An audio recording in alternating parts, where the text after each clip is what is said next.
بسم اللہ الرحمن الرحیم۔ حق ٹی وی کے صارفین السلام علیکم۔ حضرت بابا فرید الدین گنج شکر رحمۃ اللہ علیہ فرماتے ہیں کہ ایک مرتبہ میں چند اشحاق کے ساتھ سیوانستان کے علاقے میں سفر کر رہا تھا۔ سفر کے دوران ایک غار دکھائی دی۔ اس غار میں ایک درویش نے قیام کیا ہوا تھا۔ اللہ تعالیٰ کی عبادت میں اس حد تک مشغول تھے کہ ان جیسا عبادت گزار میں نے کوئی نہیں دیکھا۔ ہم اس کے پاس گئے، تھوڑی دیر تک تلاوت میں مشغول رہے۔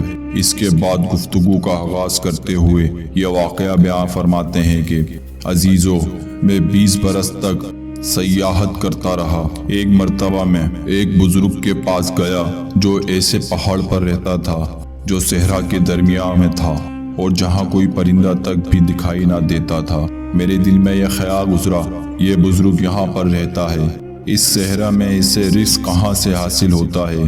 جیسے ہی میرے دل میں یہ خیال گزرا تو انہوں نے میری طرف مخاطب ہو کر فرمایا، اے درویش، روزی کے بارے میں کیوں حیرت زدہ ہو؟ تو اللہ تعالیٰ کو نہیں جانتا؟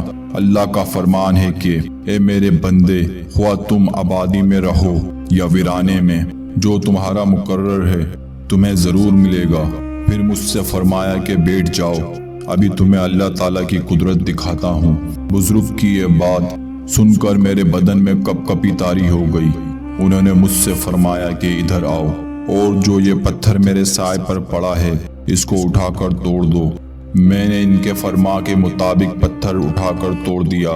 اس پتھر کے اندر ایک کیڑا تھا۔ مجھ سے فرمانے لگے کہ اس کو دیکھ۔ میں نے دیکھا کہ کیڑے کے منہ میں گھاس کا ایک تنکا تھا اور وہ کھا رہا تھا۔ بزرگ نے مجھ سے فرمایا، اے درویش، جو ذات اس پتھر کے اندر رزق پہنچا کر اسے زندہ رکھ سکتی ہے، کیا وہ میری روزی کا انتظام صحرا میں نہیں کر سکتی؟ میں اس بزرگ کے پاس وہ رات رہا۔ افطار کے وقت میں نے دیکھا کہ ایک شخص آیا، اس کے 2 روٹیاں اور اس پر تھوڑا سا حلوہ رکھا ہوا ہے لے کر حاضر ہوا۔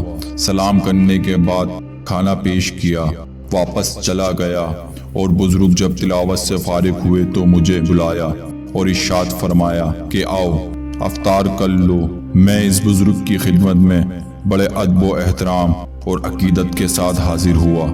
ان کو سلام کرنے کے بعد واپسی کی راہ لی۔ پس اے درویش، میں نے اس بزرگ کی بات اپنے دل میں بٹھا لی اور اس مقام پر آ گیا، یہاں آ کر قیام کر لیا۔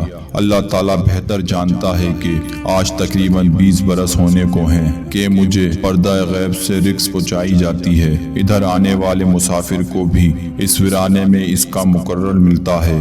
حضرت بابا فرید الدین گنج شکر رحمۃ اللہ علیہ فرماتے ہیں کہ جب مغرب کا وقت ہوا تو ہم نے ان کے ساتھ مغرب ادا کی۔ تھوڑی دیر کے بعد ایک شخص وہاں پر آیا، اس کے سر پر کھانے کا خوان تھا۔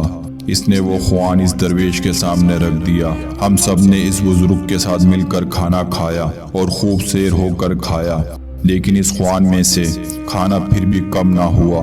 پھر اس بزرگ نے اپنے پاؤں زمین پر مارا، وہاں سے پانی کا چشمہ پھوٹ پڑا۔ ہم نے خوب پانی پیا، اس کے بعد وہ خوان وہاں سے غائب ہو گیا۔ اگلے دن فجر کے بعد ان سے رخصت کی اجازت لی اور رخصت ہوتے ہوئے ان سے مصافحہ کرنا چاہا۔ کیا دیکھتا ہوں کہ ان کا ایک ہاتھ کٹا ہوا ہے۔ یہ دیکھ کر مجھے بڑی حیرت ہوئی کہ اس میں کیا حکمت ہے۔ جیسے ہی میرے دل میں یہ بات آئی تو انہوں نے فرمایا، اے عزیز، ایک روز میں وضو کرنے کی غرض سے غار سے باہر نکلا۔ باہر ایک دینار زمین پر پڑا ہوا تھا۔ میرے نفس نے اس بات کی خواہش کی کہ اسے اٹھا کے، یہ بھی رزق ہی ہے جو پردہ غائب سے آیا ہے۔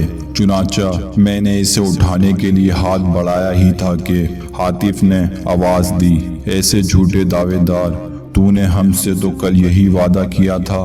دینار کو دیکھ کر ہاتھ بڑھا دیا کہ اسے لے لے اور رزق سمجھ لے، تو نے ہماری طرف نہ دیکھا۔ مجھے جب یہ دیدہ آئی تو میں نے چھری اٹھائی اور اس ہاتھ کو کاٹ پھینک دیا۔ اے عزیز، جو ہاتھ اللہ کی رضا کے بغیر اٹھے اسے کاٹ دینا ہی بہتر ہے۔ اس کے بعد حضرت بابا فرید الدین گنج شکر نے ارشاد فرمایا کہ جو لوگ اللہ تعالیٰ کے راستے سے معمولی سا بھی تجاویز نہیں کرتے، وہ لوگ رزق کے خاطر فکر مند اور پریشان کیسے ہو سکتے ہیں؟